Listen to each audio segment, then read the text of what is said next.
ముందుగా ఇక్కడ నేను రోజువారీగా ప్రాక్టీస్ ఎలా చేస్తానో చూద్దాం.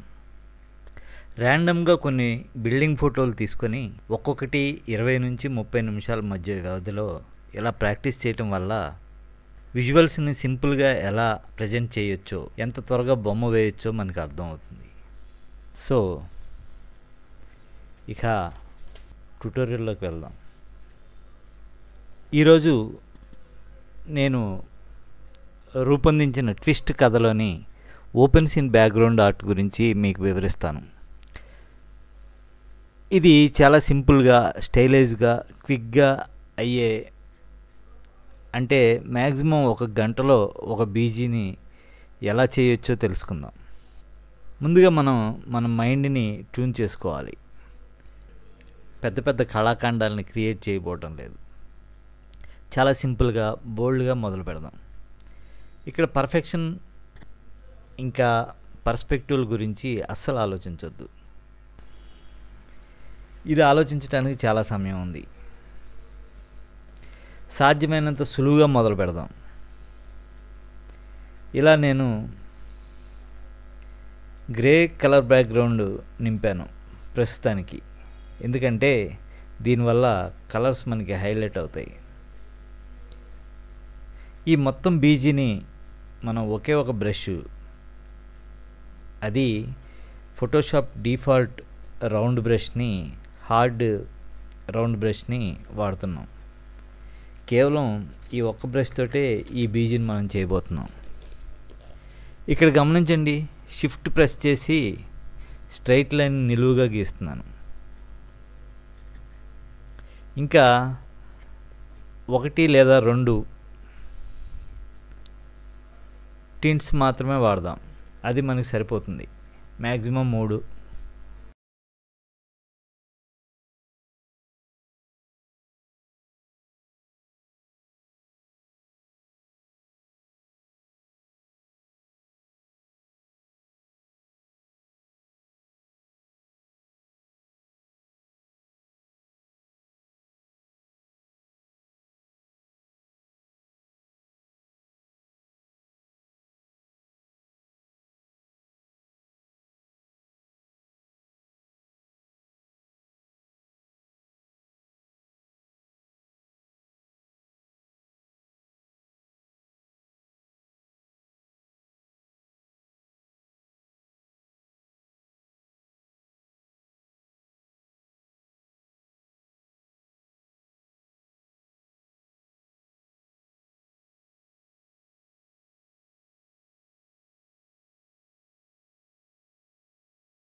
టూ పాయింట్ పర్స్పెక్టివ్ లైన్ గీసి చెక్ చేసుకుందాం.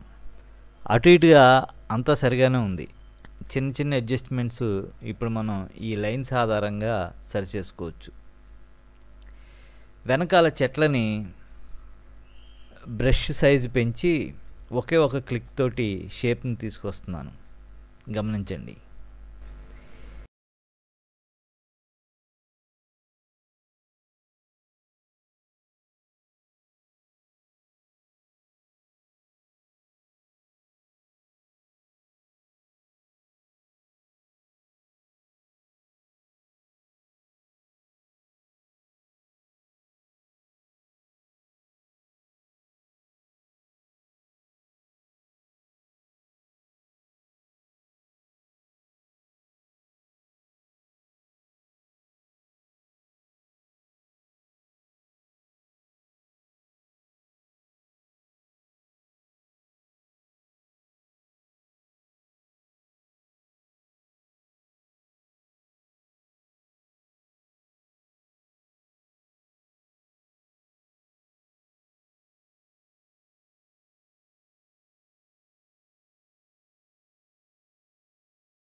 ఇక ఓవర్లేయర్,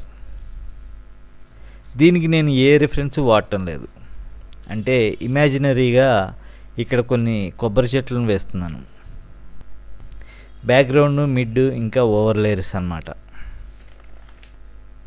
ఇలా ఓవర్లేయర్లో చెట్లుండి కెమెరా జూమ్ చేస్తున్నప్పుడు వాటిని యానిమేట్ చేయడం చాలా బాగుంటుంది.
చివరగా ఫ్రేమ్ సైజుని బట్టి చిన్న చిన్న మార్పులు చేస్తున్నాను.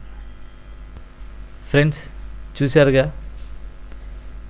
ఇది ఈరోజు నేను గీసిన ఒక సీన్కి సంబంధించిన బ్యాక్గ్రౌండ్. ఇది ఇక్కడ నేను మీకు ఒక విషయం మరీ చెప్పాలనుకుంటున్నాను. మనం ఏదైనా మొదలు పెట్టేటప్పుడు చాలా సింపుల్గా, బోల్డ్గా, ఫ్రీ హ్యాండ్ తోటి మొదలు పెట్టాలి. మనం చాలా టెన్స్ ఫీల్ అయినా, లేదా మనం ఆ బ్యాక్గ్రౌండ్ని అద్భుతంగా గీయాలని పదే ఆలోచిస్తూ మొదలుపెట్టినా అవి సరిగా రావు. మన మైండ్ ఫ్రెష్గా ఉండాలి. మనం మొదలుపెట్టే బొమ్మ చాలా సింపుల్గా ఉండాలి. ఇది నేను ఈరోజు మీకు చెప్తున్న టిప్. ఫ్రెండ్స్, ఈ వీడియో మీకు నచ్చిందనే అనుకుంటున్నాను. నచ్చితే లైక్ చేయండి, షేర్ చేయండి.